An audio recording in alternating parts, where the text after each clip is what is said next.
Assalamualaikum warahmatullahi wabarakatuh. Bismillahirrahmanirrahim. Alhamdulillahi rabbil alamin. Wassalatu wassalamu ala asyrafil anbiya'i wal mursalin wa ala alihi wa sahbihi ajma'in.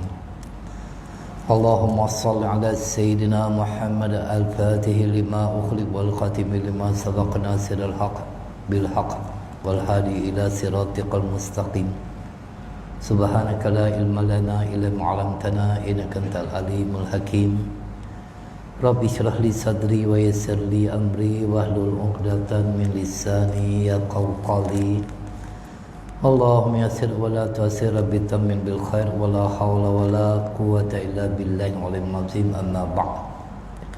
Alhamdulillah, pertama-tamanya dan buat selama-lamanya sama-sama kita merafakkan rasa syukur kita kehadrat Allah Subhanahu wa taala kerana kita masih lagi dipertemukan setelah kita berpisah untuk buat seketika, dan yakinlah semuanya adalah ketentuan daripada Allah Subhanahu wa taala. Apa khabar tuan-tuan yang dirahmati Allah SWT? Mudah-mudahan Allah SWT senantiasa merahmati tuan-tuan yang senantiasa istiqamah datang untuk solat berjemaah di surau ini dan mengangkat darjat tuan-tuan yang dalam keadaan mujahadah, bersusah payah untuk datang dengan mematuhi segala perintah yang telah ditetapkan oleh ulil amri, terpaksa membawa sajadah, menggunakan pelitup muka dan sebagainya, dan mengimbas suhu dan sebagainya. Ini merupakan satu mujahadah yang akan diberi ganjaran oleh Allah Subhanahu wa taala dengan ganjaran pahala yang begitu besar. Mudah-mudahan Allah SWT akan mengangkat derajat kita itu setelah kita itu diuji oleh Allah SWT dengan berbagai-bagai ujian. Dalam keadaan kita itu melakukan ketaatan, tetap juga kita itu istiqamah dalam melakukannya. Kita menyambung kepada perbicaraan kumpulan hadis Nabawi riwayat 10 sahabat yang telah pun kita tangguhkan sebelum ini, dan kita masuk kepada bab, iaitu orang yang mengatakan kepada saudaranya, hai kafir. Masya Allah, tabarakallah. Hadis ini yang telah diriwayatkan oleh Ibnu Umar radhiyallahu anhuma anna Rasulullah sallallahu alaihi wasallam qala, di mana Rasulullah sallallahu alaihi wasallam telah bersabda, man qala li akhihi ya kafir faqad da'a biha ahaduhuma. Sesiapa yang mengatakan kepada saudaranya yang muslim, hai kafir, maka perkataan itu mesti kembali kepada salah seorang dari keduanya. Maka dengan itu tidak sepatutnya seseorang itu boleh menuduh seseorang itu dengan, iaitu orang-orang yang beriman, dengan tuduhan kafir. Mungkin akan kembali kepada diri pribadinya sendiri orang yang menuduh. Maka dengan itu jangan sampai kita itu sewenang-wenangnya mengkafirkan seorang muslim yang mengucapkan dua kalimah syahadah. Kerana kafir ini adalah orang yang tidak beriman, orang yang kufur terhadap Allah. Maka tidak boleh kita mengkufurkan seseorang, apatah lagi pada akhir zaman ini orang sewenang-wenangnya dengan bersikap takfiri, iaitu suka mengkafirkan seseorang kepada perkara-perkara khilafiyah, perkara-perkara yang ada perselisihan di kalangan para ulama yang tidak sampai kepada kafir. Baru-baru ini viral, Masya Allah, tabarakallah, sebuah surau yang ada lambang capal di hadapannya. Lalu mereka yang ekstrim, mereka yang suka mengkafirkan seseorang itu, menuduh seseorang itu telah melakukan kufur akbar, syirik dan sebagainya. Inna lillahi wa inna ilaihi raji'un. Begitu juga dengan kita. Kita tidak boleh mengkafirkan orang-orang Islam yang lain walaupun mereka itu tidak mengikut manhaj akidah kita. Yang boleh kita katakan mereka itu sesat, memang sesat.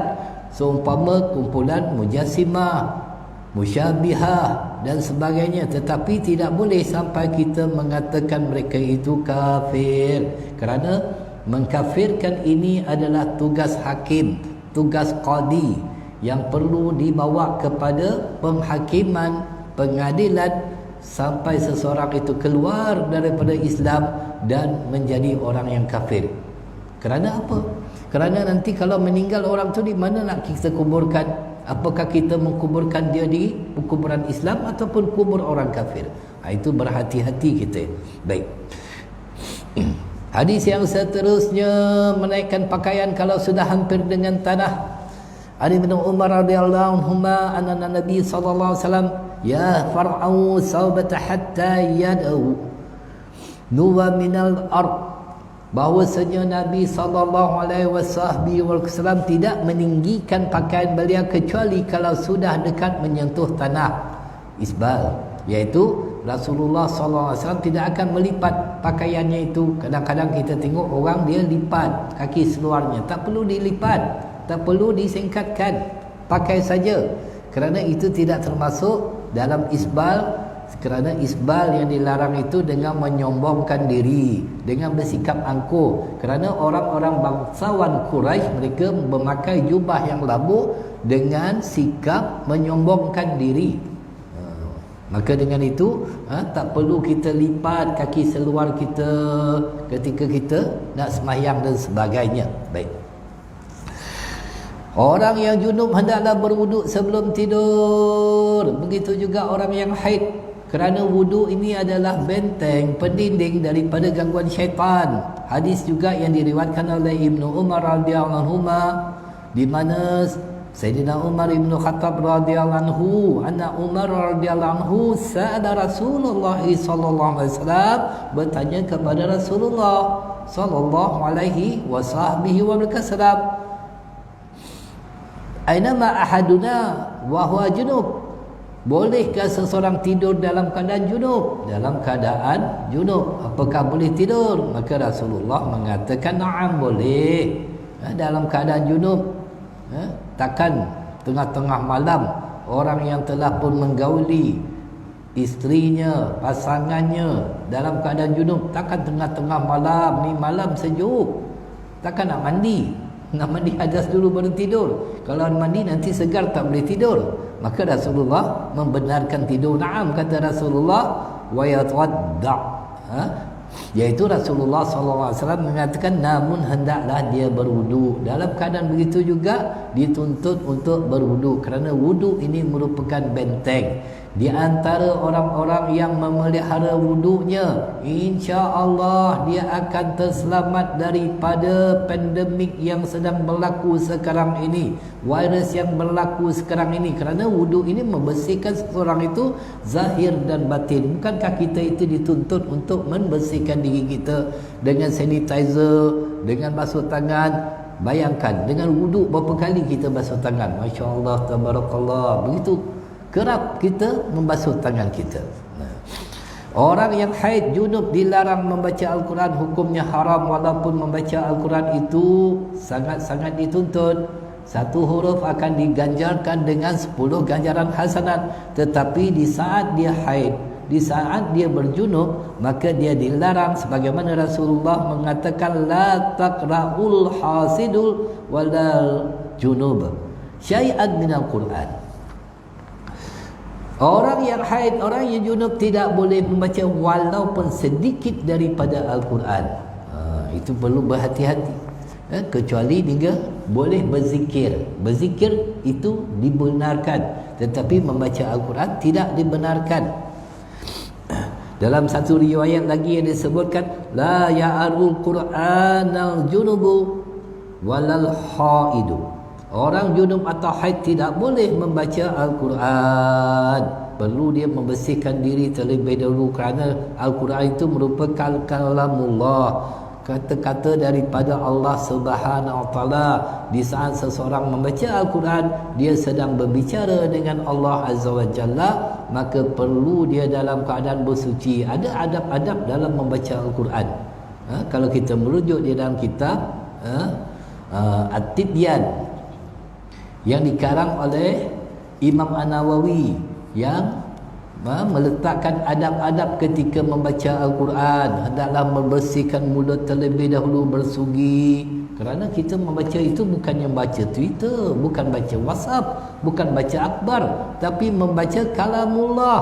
Malah dalam keadaan seseorang yang tidak berwuduk pun tidak boleh dia menyentuh Al-Quran. Perlu menjaga kesucian, kemuliaan, ketinggian Al-Quran itu, kerana Al-Quran itu adalah datangnya daripada Allah Subhanahu Wa Taala yang diturunkan kepada insan yang paling mulia di sisi Allah, iaitu Sayyidina Rasulullah sallallahu alaihi wasallam.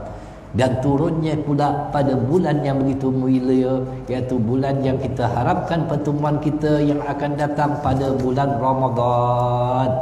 Begitu mulianya Al-Quran itu. Itu sebab Imam An-Nawawi menyebut dalam kitab At-Tibyan fi adalah hamatil Quran.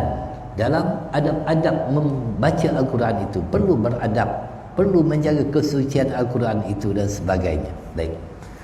Tetapi dalam keadaan seseorang itu tidak berwudu, itu dibolehkan membaca. Hanya dia tidak boleh menyentuh kepada mushaf tersebut. Silakan baca. Dan di antara amalan yang diberikan ganjaran pahala di saat seseorang itu membacanya dalam keadaan lalai, iaitu Al-Quran. Berselawat kepada baginda Nabi SAW. Dua amalan dalam keadaan dia hatinya itu tidak hadir ketika membacanya, maka ia akan diberikan ganjaran pahala oleh Allah Subhanahu Wa Taala. Hadis seterusnya, anjuran melakukan solat sunat di rumah. An Ibn Umar radhiyallahu anhuma anna Nabi sallallahu alaihi wasallam qala aj'alu fi buyutikum min salatikum wa la tattakhidhuha qubura.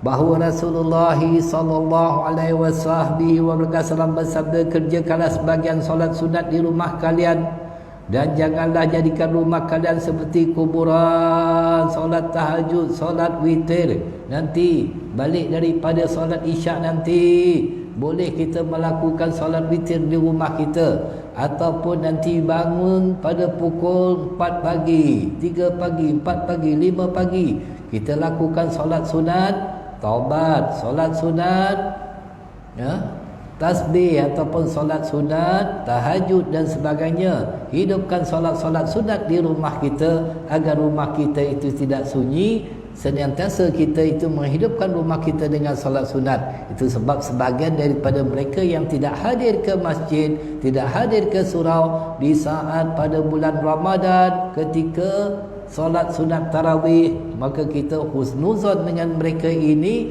Kalau keluarga mereka besar, mereka akan mengadakan solat sunat tarawih dan witir bersama ahli keluarganya. Menghidupkan rumah itu, menghidupkan rumah dengan amalan-amalan. Baik. Begitu juga dengan Al-Quran. Baca di rumah, bukan sahaja dibaca di masjid, di surau, tetapi di rumah kita itu kita nak dikumandangkan dengan ayat-ayat suci Al-Quran dan hidupkan juga solat-solat sunat agar rumah kita itu tidak sunyi. Kubur memang sunyi, tidak ada orang solat di kubur, maka rumah kita tak mau. Jangan dijadikan seperti kubur. Baik.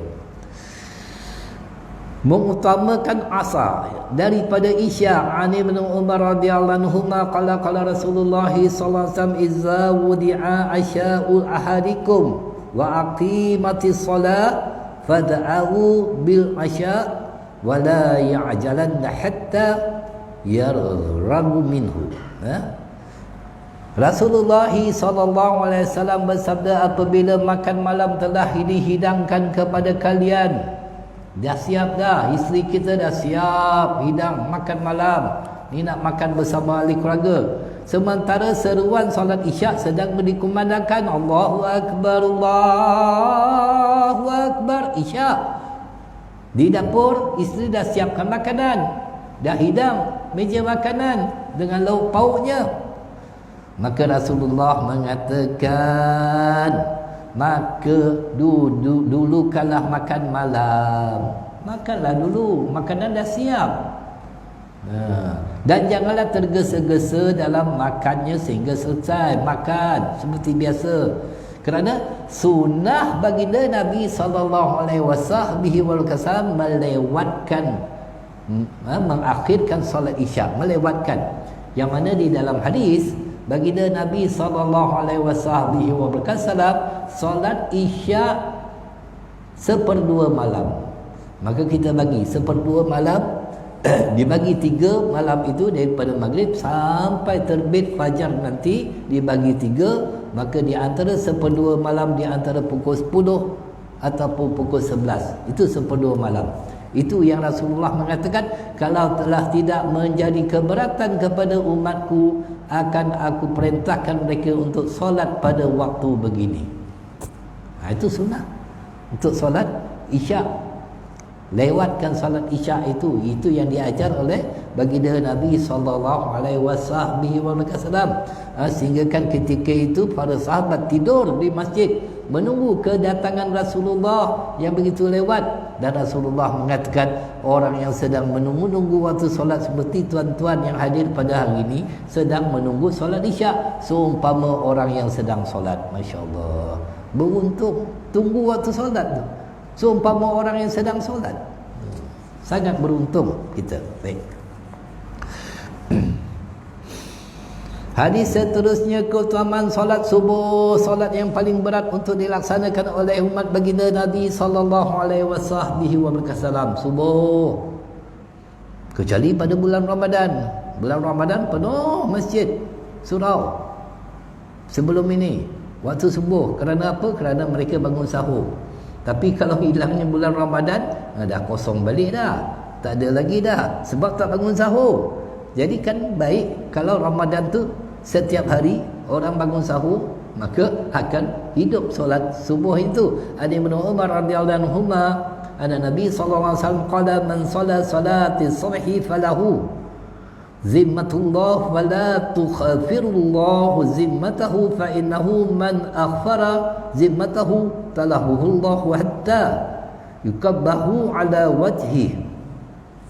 Orang yang mendirikan solat subuh, di mana Rasulullah SAW bersabda, orang yang mendirikan solat subuh, dia mendapatkan pemeliharaan jaminan Allah, mendapat jaminan daripada Allah, pemeliharaan daripada Allah Subhanahu Wa Taala. Maka janganlah kalian mencemarkan kehormatan orang yang dalam jaminan Allah, kerana barang siapa yang mencemarkan jaminan Allah, Allah akan membalasnya dan mencampakkan mukanya ke dalam api neraka, tidak memberi rahmat padanya. Na'udzubillahi min zalik. Orang yang solat subuh itu solat yang paling berat untuk dilaksanakan oleh sebahagian daripada umat baginda Nabi sallallahu alaihi wasallam. Berapa ramai yang ketinggalan solat subuhnya. Itu solat yang paling tinggi kedudukannya, solat subuh.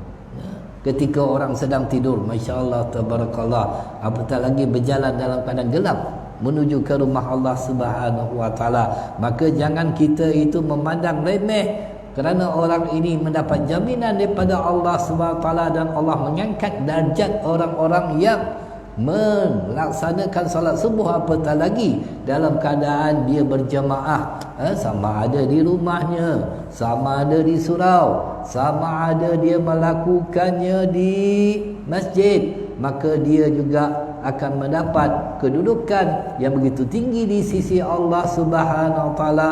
Malah orang yang solat subuh berjemaah seumpama dia telah solat sebahagian daripada malam.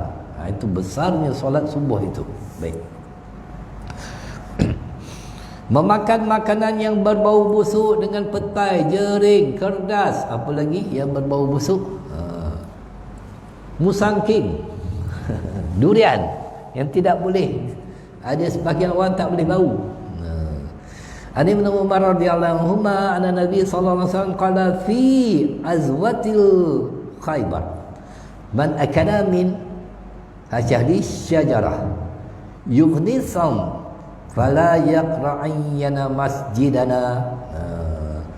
Daripada Ibnu Umar radhiyallahu anhu bahwasanya Nabi sallallahu alaihi wasallam ketika perang Khaybar, baginda bersabda, sesiapa yang memakan dari buah-buahan ini, iaitu bawang merah, janganlah mendekati masjid kami. Maksud daripada hadis ini, Itu sebab kita itu dituntut untuk bersugi. Bersihkan dulu mulut. Kerana ketika kita sembahyang itu, kita sedang berbicara dengan Allah Subhanahu Wa Taala. Kita sedang berkata-kata dengan Allah Subhanahu Wa Taala, sehingga kan ucapan yang kita lantunkan di hadapan Allah Subhanahu Wa Taala akan dijawab oleh Allah Subhanahu Wa Taala. Jadi jangan sampai kita itu tidak menjaga mulut kita ketika kita berbicara dengan Allah. Gosok gigi dulu, bersihkan mulut dahulu. Jangan ada makanan-makanan yang tertinggal, apatah lagi makanan-makanan yang boleh mengundang bau yang tidak menyenangkan. Ini nasib baiklah dijarakkan saf 1.5 meter. Kalau sebelum ni rapat saf kadang-kadang sembahyang sebuji, ada di antara mereka tu berbau mulutnya, tak sempat gosok gigi agaknya. Itu yang menyebabkan timbul ketidakselesaan kepada orang lain. Sedangkan kita itu nak berbicara dengan Allah Subhanahu Wa Taala. Bismillahirrahmanirrahim. Alhamdulillahi rabbil alamin. Segala puji bagi Allah, Tuhan semesta alam. Allah menjawab, hamadani abdi, hambaku sedang memujiku. Allah jawab. Kita saja yang tidak mendengar. Kerana ketika kita sedang berinteraksi dengan Allah, Ar-Rahmanir Rahim. Allah itu Maha Pengasih, Maha Penyayang, Maha Pemurah, Maha Penyayang. Allah menjawab, asna alaina abdi, aku sedang disanjung oleh hambaku. Kita berbicara dengan Allah di dalam surah Al-Fatihah. Maliki yaumiddin. Allah jawab, majadani abdi, aku diagungkan oleh hambaku. Allah jawab. Setiap apa ucapan kita itu dijawab oleh Allah Subhanahu Wa Taala. Iyyaka na'budu wa iyyaka nasta'in.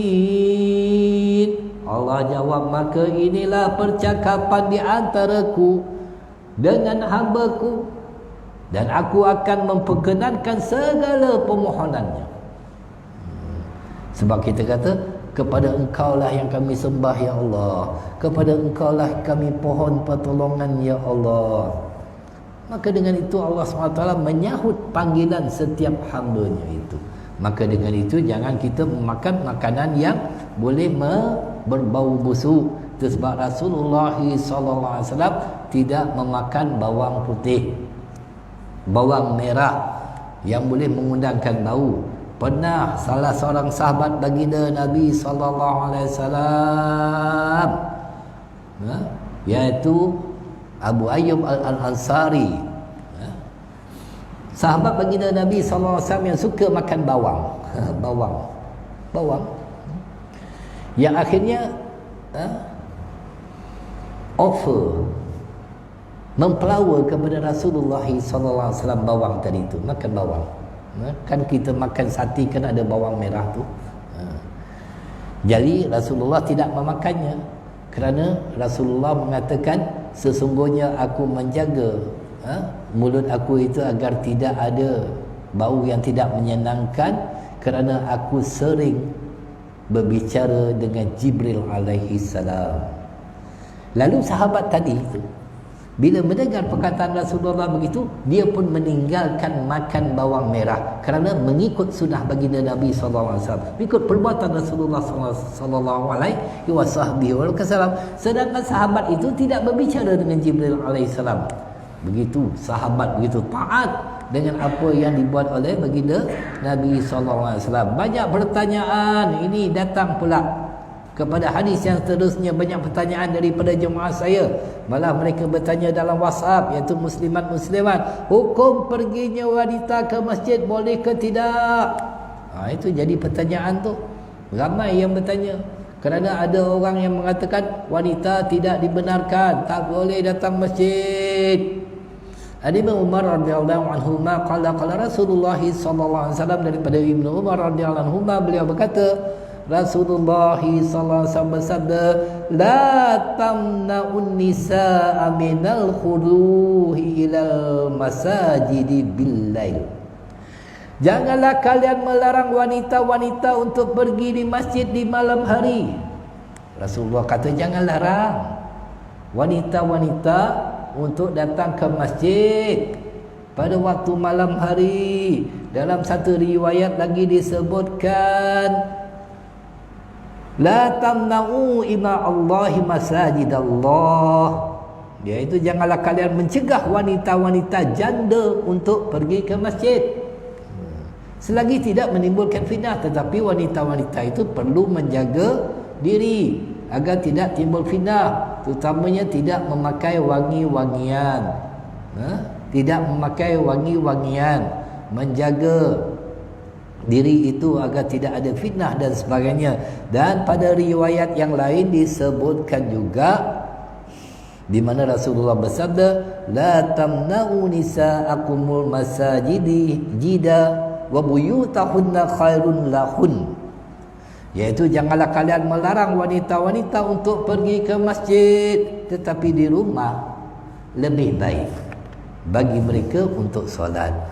Memanglah wanita itu dituntut di rumah, tetapi kalau mereka nak datang dalam keadaan mereka itu janda, ibu tunggal, di rumah tak boleh berjemaah. Suami dah tak ada, macam mana nak berjemaah? Jadi dia nak tumpang dengan adik-adik tahfiz dekat sini, nak sembahyang berjemaah dengan tuan-tuan dan sebagainya. Maka jangan kita melarang mereka itu. Mereka juga ada hak untuk datang ke rumah Allah Subhanahu wa taala. Cumanya dalam keadaan mereka itu suci, tidak dalam keadaan haid, maka dilarang untuk mereka itu datang ke masjid. Hadis seterusnya, solat di atas kumrah sejadah. Dibawa sejadah ni, semua orang bawa sejadah. Ini merupakan sunnah baginda Nabi sallallahu alaihi wasallam. Dengar hadisnya. Ali bin Umar radhiyallahu anhuma qala qala Rasulullah sallallahu alaihi wasallam, daripada Ibnu Umar radhiyallahu anhuma beliau berkata, senantiasa Rasulullah sallallahu alaihi wasallam yusalli ala khumratin la yad'uha fi safarin wala hadar. Senantiasa Rasulullah sallallahu alaihi wasallam salat di atas kumrah, di atas sejadah. Baginda tidak pernah meninggalkannya, baik solat ketika musafir ataupun di mukim, tidak di dalam perjalanan. Tetap Rasulullah ada sejadahnya, ada kumrahnya. Itu sebab Rasulullah SAW senantiasa memakai ridha, ataupun bahasa hadisnya burdah, selendang yang digunakan sebagai khumrah, sebagai sejadah oleh baginda Nabi sallallahu alaihi wasallam. Orang yang dah bawa yang ini rasanya tak perlu lagi bawa sejadah dah, mudah. Tapi tetap juga saya bawa sejadah tadi tu. Mana tahu kalau ada pihak-pihak yang kata ini tak boleh, ini selendang bukan sejadah. Jadi itu kadang-kadang jadi isu. Jadi kita bawa sajalah sejadah, walaupun kita tahu kita boleh menggunakan selendang ini untuk kita solat di atasnya. Solat witir di atas kenderaan. An Ibnu Umar radhiyallahu anhu qala qala Rasulullah sallallahu yutiru ala rahilati. Daripada Ibnu Umar radhiyallahu anhu, beliau berkata Rasulullah sallallahu alaihi wasallam pernah mengerjakan solat witir di atas tunggangan beliau. Jadi ketika dalam solat sunat, mengerjakan solat sunat, di saat kita itu di atas kenderaan, tunggangan ini juga merupakan kenderaan, maka Rasulullah SAW melakukan solat sunat witir, solat sunat tanpa menghadap ke arah kiblat itu dibolehkan. Tetapi di saat kita turun, maka hendaklah kita menghadap ke arah kiblat. Dalam solat sunat, dalam kereta boleh untuk kita witir di dalam kereta. Nanti tak bulan Ramadan nanti Ramai orang yang witir, sedangkan witir ini sangat-sangat dituntut oleh baginda Nabi sallallahu alaihi wasallam. Cumanya dalam mazhab kita, mazhab Syafi'i, ianya sunat. Dalam mazhab Hanafi ianya wajib. Mazhab Hanafi wajib kerana mereka berpegang kepada hadis al-witru haqqun faman lam yu'tir falaysa minni. Sembahyang witir itu satu hak, kata Rasulullah. Maka sesiapa yang tidak mengerjakannya, ia bukan di kalangan kami. Rasulullah melakukan solat witir di atas tunggangan. Nanti kalau selepas daripada bulan Ramadan, ketika bulan Ramadan kita berdoa kepada Allah Subhanahu taala, ya Allah, ya Tuhan kami, Engkau bukalah hati pemerintah kami agar memberi kami nanti merentas negeri untuk balik kampung dekat hari raya nanti. Jadi dekat hari raya nanti ramai orang balik kampung je, yang balik Kelantan, yang balik Johor di atas kenderaan, silakan untuk solat witir.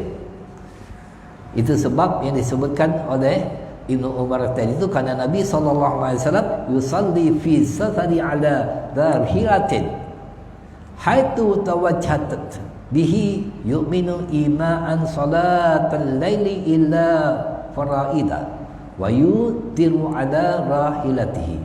Di mana Rasulullah menunaikan solat di perjalanan ke arah mana saja tunggangannya itu menghala, dan baginda memberikan isyarat pada solat malam, kecuali ketika menunaikan solat fardu, baginda menunaikan solat witir di atas tunggangannya itu.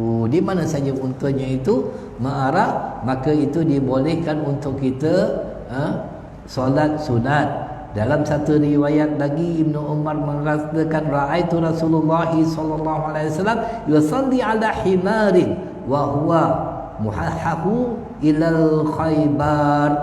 Aku melihat, kata Ibnu Umar, aku melihat Rasulullah sallallahu alaihi wasallam solat di atas kaldai dan baginda menghadap ke arah Khaybar. Khaybar ini 93 batu ataupun 150 km daripada Madinah di Hijaz. Maka Rasulullah melakukan solat sunat di atas tunggangannya. Dah masuk Isyak dah. Masya Allah, tabarakallah. Jadi cukup sekadar itu sampai kita bertemu lagi pada masa yang akan datang. Mudah-mudahan yang sedikit kita kongsikan pada malam ini boleh memberi pencerahan kepada kita, dan yang paling penting kita mendengar hadis baginda Nabi sallallahu alaihi wasallam. Mudah-mudahan akan turunnya rahmat Allah SWT kepada tuan-tuan yang hadir pada malam ini. Hazza wa billahi taufiq. Assalamualaikum warahmatullahi wabarakatuh. Sebelum melanjutkannya, kita azan terlebih dahulu untuk kita menghidupkan syiar Islam. Azan terlebih dahulu, nanti kita solat Isyak bersama-sama, insya-Allah.